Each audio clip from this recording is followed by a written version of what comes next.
Hello dear students, this is our next lecture of unit 3rd periodic classification of elements.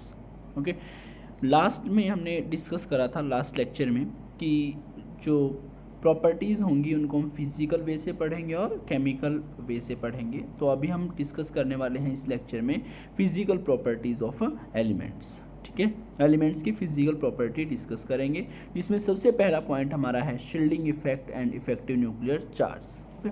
ये definition पढ़ने से पहले मैं आपको समझा देता हूँ कि एक्चुअली होता क्या है शील्डिंग या स्क्रीनिंग इफेक्ट, उसके बाद हम डेफिनेशन को समझेंगे। क्लियर। अभी देखो यहाँ वर्ड लिखा हुआ था शील्डिंग इफेक्ट। क्या वर्ड लिखा हुआ था? Shielding effect.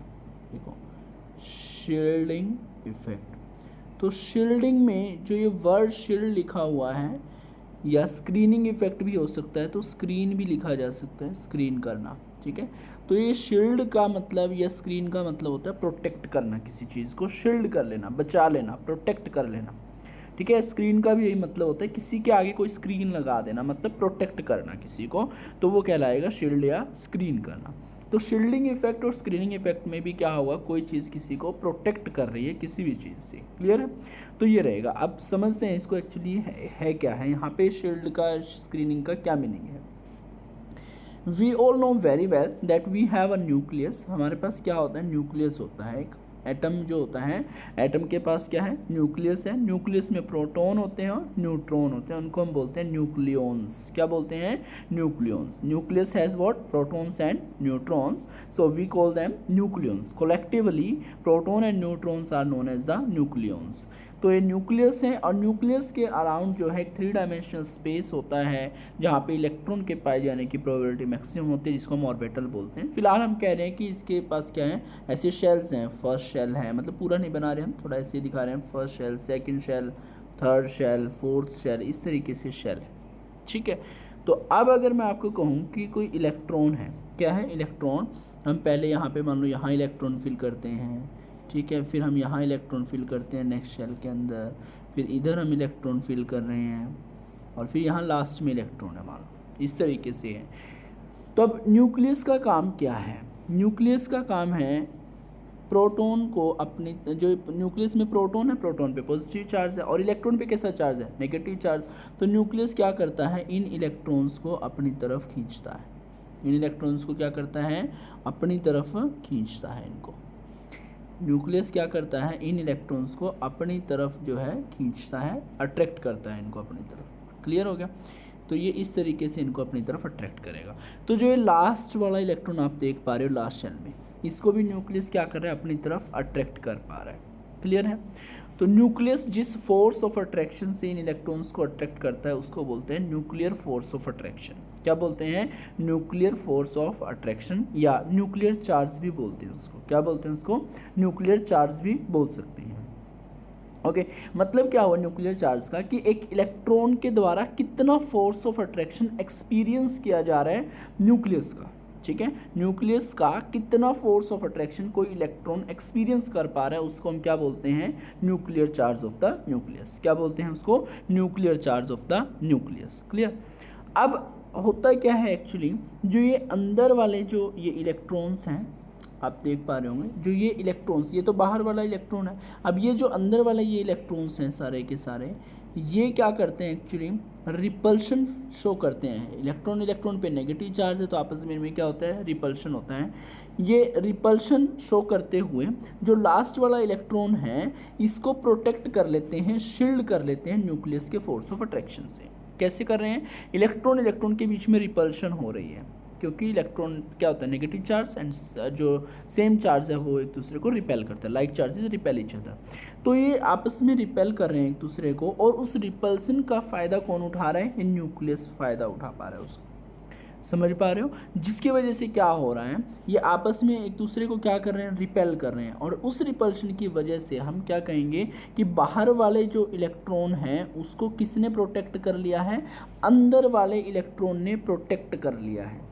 क्लियर है? अंदर, अगर आप ऐसे मान लो, अगर ये अंदर वाले इलेक्ट्रॉन ना होते तो बाहर वाला जो ये इलेक्ट्रॉन था, इसको जो न्यूक्लियस है वो ज़्यादा फोर्स ऑफ अट्रैक्शन से अपनी तरफ अट्रैक्ट कर सकता था।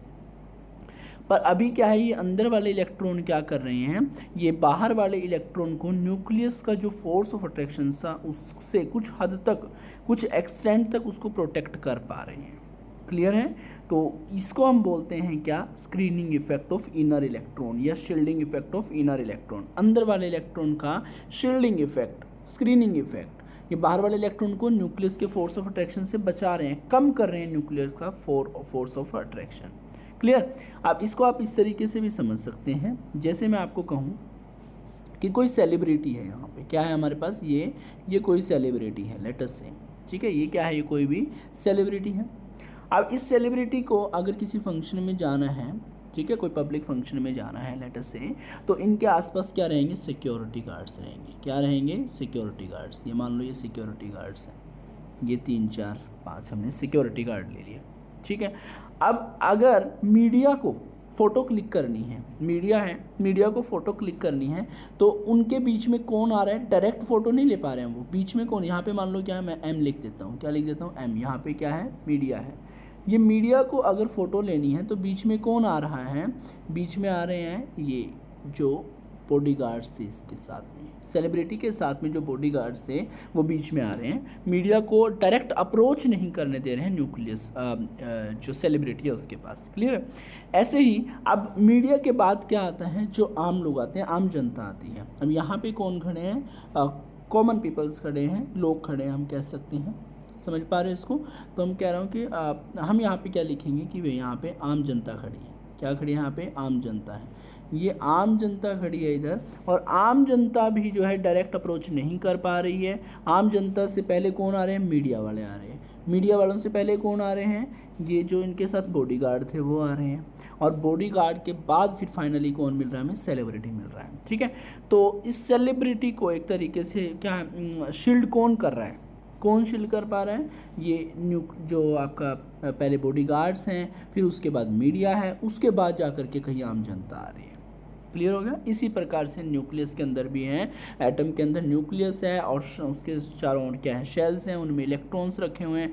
तो जो लास्ट में जो इलेक्ट्रॉन होगा उसको अंदर वाले इलेक्ट्रॉन क्या कर रहे हैं, प्रोटेक्ट कर रहे हैं, न्यूक्लियस के फोर्स ऑफ अट्रैक्शन से शील्ड कर रहे हैं, और इसी को कहा जाता है। उसी की वजह से होता है कि एक्चुअली न्यूक्लियस का फोर्स ऑफ अट्रैक्शन कम हो जाता है आउटर मोस्ट शेल पे। जितना एक्सपीरियंस करना चाहिए था आउटर मोस्ट इलेक्ट्रॉन को फोर्स ऑफ अट्रैक्शन, वो उतना नहीं कर पाता है, तो कम होगा, तो इसी को बोला जाता है शील्डिंग इफेक्ट या स्क्रीनिंग इफेक्ट। ओके, अभी हम जरा एक बार डेफिनेशन समझते हैं।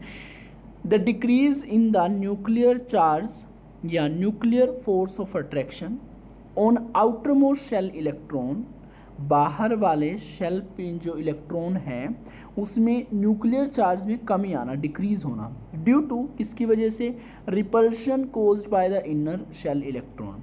रिपल्शन जो हुई है वहाँ पे इनर शेल इलेक्ट्रॉन के द्वारा, उसकी वजह से this is known as the shielding effect of inner shell. क्या बोलते हैं इसको, शील्डिंग या स्क्रीनिंग इफेक्ट बोलते हैं इनर इलेक्ट्रॉन का, न्यूक्लियर चार्ज का कम हो जाना।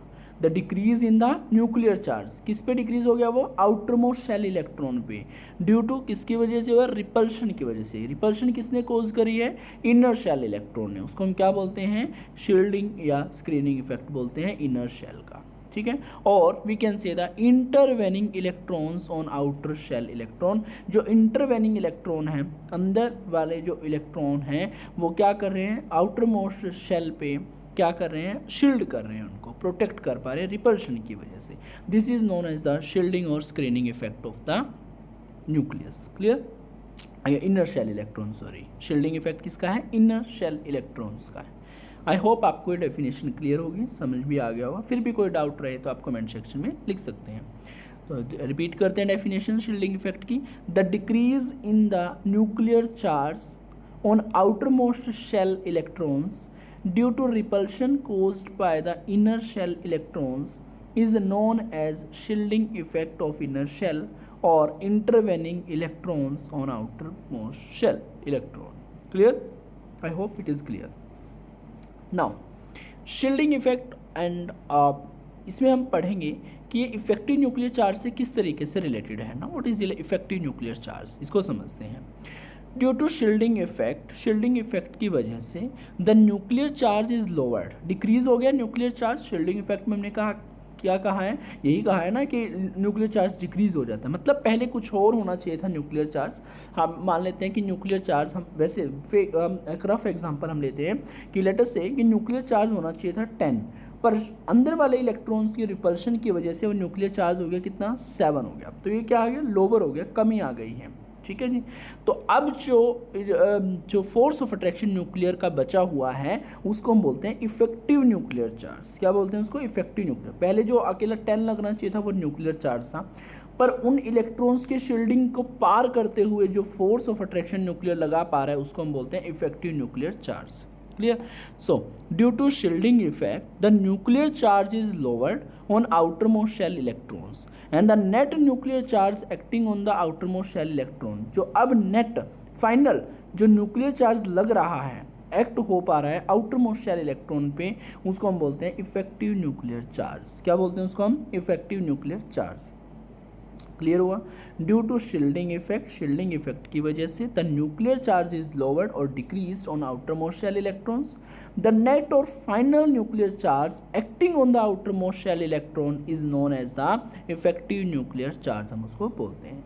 And it is denoted by Z star और जेड इफेक्टिव से हम इसको डिनोट करते हैं। अब जेड स्टार भी लिख सकते हो या जेड इफेक्टिव भी लिख सकते हो। This is effective nuclear charge. अब इसको फाइंड आउट कैसे करना है इफेक्टिव न्यूक्लियर चार्ज को। Effective nuclear charge is equal to Z, Z means atomic number, nuclear charge simply, ठीक है, न्यूक्लियस का चार्ज तो जो था वो, माइनस सिग्मा। सिग्मा ये जो साइन आपको दिखाई दे रहा है दिस इज सिग्मा। ये जो साइन आप यहाँ देख पा रहे हो ये सिग्मा है। क्या है ये, सिग्मा। किसी किसी बुक में आपको यहाँ पे एस भी लिखा मिल सकता है, नो डाउट, ठीक है जी। ये सिग्मा या अगर एस लिखा मिले तो ये क्या है, यहाँ पे शील्डिंग कांस्टेंट है। आप इसको स्क्रीनिंग कांस्टेंट भी बोल सकते हो। क्लियर, जैसे शील्डिंग इफेक्ट को स्क्रीनिंग इफेक्ट बोल सकते हो, वैसे इस कांस्टेंट को भी आप शील्डिंग या स्क्रीनिंग कांस्टेंट बोल सकते हो। क्लियर हो गया यहाँ तक का। तो ये सिग्मा है, तो जेड इफेक्टिव किसके इक्वल रहेगा, जेड माइनस सिग्मा के। बहुत इंपॉर्टेंट फॉर्मूला आपके सामने है भाई, मैं आपको कहूँगा कि आप इसको बिल्कुल स्टार मार्क कर लें भाई अच्छे प्रकार से। बहुत इंपॉर्टेंट फॉर्मूला ये है, आपके नेट, जेई, नीट, मतलब हर जगह पे इससे रिलेटेड क्वेश्चंस आते हैं भाई। क्लियर है, तो आपने इसको ध्यान से नोट करना है। आप जो +2 के बाद जब भी आप एग्ज़ाम देंगे कोई भी एंट्रेंस एग्ज़ाम, तो वहाँ पर भी आपको इसको इस फॉर्मूले से रिलेटेड क्वेश्चंस दिखाई देंगे, तो आपने ध्यान से सीखना है इसको। क्लियर, तो जेड इफेक्टिव क्या कैसे निकालते हैं हम, जेड माइनस सिग्मा से। जेड इफेक्टिव क्या है, इफेक्टिव न्यूक्लियर चार्ज, फाइनल जो नेट न्यूक्लियर चार्ज जो है फील किया जा रहा है आउटर मोस्ट इलेक्ट्रॉन के द्वारा, ठीक है। कब, जब शील्डिंग इफेक्ट भी वहाँ पे काम कर रहा है, तो उसको हम बोलते हैं इफेक्टिव न्यूक्लियर चार्ज। फॉर्मूला रहेगा Z effective is equal to Z minus sigma. Z क्या है यहाँ पे, न्यूक्लियर चार्ज है, this is also the atomic number. मतलब जो न्यूक्लियर चार्ज जेड है वो किसके इक्वल होता है, एटॉमिक नंबर के इक्वल होता है। एंड माइनस सिग्मा रहेगा, सिग्मा क्या है यहाँ पे, स्क्रीनिंग कांस्टेंट है या शील्डिंग कांस्टेंट भी आप इसको बोल सकते हैं। अब सिग्मा का फिजिकल सिग्निफिकेंस अगर कोई पूछे आपसे कि फिजिकल सिग्निफिकेंस क्या है, तो फिजिकल सिग्निफिकेंस क्या है, इसका लास्ट में लिखा हुआ है it is a measure of the shielding effect. ये शील्डिंग इफेक्ट का मेजर है, इससे हम शील्डिंग इफेक्ट को मेजर कर पाते हैं कि शील्डिंग इफेक्ट कितना काम कर रहा है। तो सिग्मा क्या है, फिजिकल तरीके से अगर हमें बताना है तो सिग्मा क्या है, it is a measure of the shielding effect, shielding effect का ये मेजर है। नाउ जेड तो हमें पता होता है एटॉमिक नंबर। मान लो मैं कहूँ कि मेरे पास क्या है, कैल्शियम है, कैल्शियम का एटॉमिक नंबर कितना होता है, 20 होता है। तो जेड तो मुझे पता लग गया कि 20 है, इस पर न्यूक्लियर चार्ज होना कितना चाहिए था, 20 होना चाहिए था। लास्ट जो इलेक्ट्रॉन है उसके द्वारा कितना जो न्यूक्लियर चार्ज है वो फील किया जाना चाहिए था, 20। पर क्योंकि उसमें अंदर जो इलेक्ट्रॉन है वो भी क्या कर रहे हैं, फोर्स ऑफ अट्रैक्शन एग्जिस्ट कर पा रहे हैं, तो उसके वजह से वहाँ पर क्या रहेगा, न्यूक्लियर चार्ज में कमी आ जाएगी। तो नेट जो न्यूक्लियर चार्ज होगा उसको जेड इफेक्टिव हम बोलेंगे। पर जो ये सिग्मा होगा यहाँ पे, वो सिग्मा क्या कहलाएगा, आपने वो नोट करना है। जो ये सिग्मा है वो सिग्मा हम किस तरीके से कैलकुलेट करेंगे वो हमने फाइंड आउट करना है। क्लियर है, तो अभी हम नेक्स्ट स्लाइड्स में सीखेंगे किस तरीके से हम सिग्मा को कैलकुलेट करेंगे। ठीक है जी, आई होप ये क्लियर हो गया होगा आपको। नेक्स्ट है determination of effective nuclear charge. हमने इफेक्टिव न्यूक्लियर चार्ज को डिटरमाइन करना है। इसको डिटरमाइन करने के लिए सिर्फ हमें सिग्मा फाइंड आउट करना है कि सिग्मा कैसे निकाला जाता है। अगर हमें सिग्मा का पता लग गया, उसके बाद जेड तो हमें पता होता है, तो जेड माइनस सिग्मा कर देंगे, वहाँ से हमारा इफेक्टिव न्यूक्लियर चार्ज निकल जाएगा। बहुत इंपॉर्टेंट टॉपिक है, ध्यान से समझेंगे। तो अगर हमारे पास लास्ट इलेक्ट्रॉन जिसकी हम बात कर रहे हैं कि उस पर कितना इफेक्टिव न्यूक्लियर चार्ज, कोई भी हो सकता है, अगर वो इलेक्ट्रॉन एस में या पी में लाई कर रहे हैं तो रूल्स अलग रहेंगे सिग्मा निकालने के, और अगर वो डी या एफ में लाई कर रहे हैं तो उसके लिए रूल्स अलग रहेंगे सिग्मा कैलकुलेट करने के।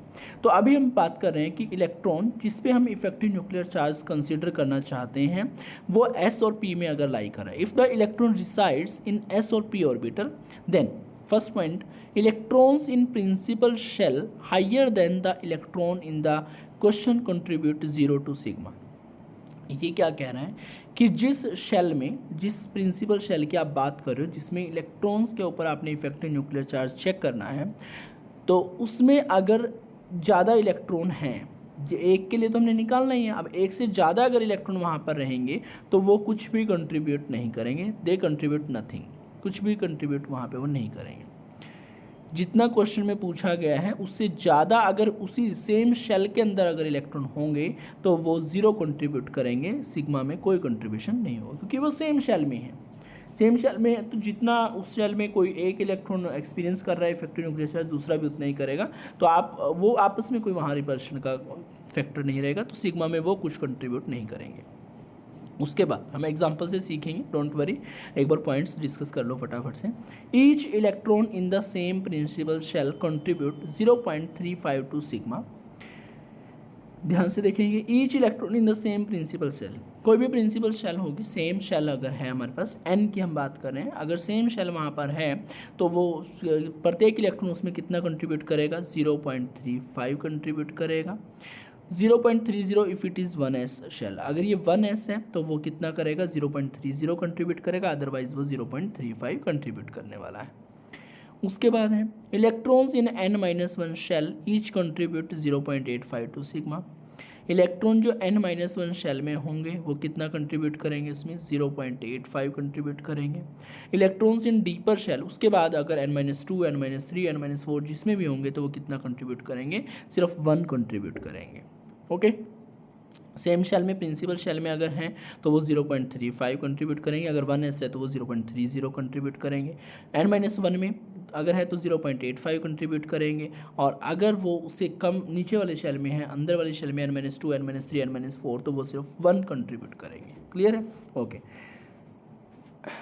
इसी प्रकार से अगर आपका इलेक्ट्रॉन जो है वो डी और एफ ऑर्बिटल में है, डी या एफ सब शेल में है, तो वो कैसे कंट्रीब्यूट करेगा सिग्मा में, वो नोट करना है। All electrons in higher principal shell contribute, वही बात है, फर्स्ट पॉइंट तो वही है जिसको जो क्वेश्चन में हमने डिस्कस करना है, अगर उसी में वो इलेक्ट्रॉन एग्जिस्ट कर रहे हैं बाकी सभी, तो वो कोई कंट्रीब्यूट नहीं करते, 0 कंट्रीब्यूट करते हैं। उसके अलावा each electron in the same shell में जितने भी इलेक्ट्रॉन होंगे वो 0.35 कंट्रीब्यूट करेंगे, and all inner shell electrons जो रहेंगे वो n-1 में या उससे कम वालों में वो कितना कंट्रीब्यूट करेंगे, 1 कंट्रीब्यूट करेंगे। कितना कंट्रीब्यूट करेंगे वो, 1 कंट्रीब्यूट। एक बार आप पॉइंट्स को देखें ध्यान से, हम एग्जांपल की हेल्प से इनको समझिए, ठीक है? ओके, एक बार मैं फटाफट से आपको जो है ना फटाफट से ओवरव्यू बता देता हूँ। देखो, इलेक्ट्रॉन अगर हमारा एस या पी में है, तो इलेक्ट्रॉन किस में है, एस या पी में है, तो जो एन में होंगे वो कितना कंट्रीब्यूट करेंगे यहाँ पे, 0.35 एक्सेप्ट 1s, अगर 1s में होगा तो वो कितना होगा, 0.30 होगा, अदरवाइज 0.35। n-1 में रहेगा 0.85, और उससे कम जितना भी होगा, n-2 हो, n-3, 4 जो भी है वो कितना कंट्रीब्यूट करेगा, 1 कंट्रीब्यूट करेगा। क्लियर है? कितना कंट्रीब्यूट करेगा, 1। ओके, उसके बाद आता है, ये 1 है भाई, 1.0 लिखा है 1। ओके, उसके बाद डी और एफ में अगर है, ठीक है, तो एन में कितना कंट्रीब्यूट करेगा, वो एन में कंट्रीब्यूट करेगा आपका नथिंग, और देखो एन में कंट्रीब्यूट करेगा 0.35 अगर हुआ तो, और वरना n-1 में कितना कंट्रीब्यूट, n-1 हो, 2 हो, 3 हो, कितना कंट्रीब्यूट करेगा, 1। 1.00 लिखा है, 1 कंट्रीब्यूट करेगा भाई। ये पॉइंट सिर्फ इतना सा है, जो हमने पीछे पॉइंट्स डिस्कस करे उसमें सारा कुछ इतना सा है, उसको हम डिस्कस करेंगे। क्लियर? एक बार आप इन रूल्स को जो है ना बिल्कुल ध्यान से पढ़ो, समझो। कोई डाउट आए तो आप रूल्स के बारे में पूछ सकते हो। इसके एग्जांपल्स को हम नेक्स्ट लेक्चर में डिस्कस करेंगे, वहाँ पे आपको बिल्कुल क्लियर हो जाएगा कि किस तरीके से आप ये जो एलिमेंट्स हैं उनका स्क्रीनिंग इफेक्ट किस तरीके से हम कैलकुलेट करते हैं। कुछ एग्जांपल्स जो है हम नेक्स्ट लेक्चर में इसके डिस्कस करेंगे। Thank you, have a nice day.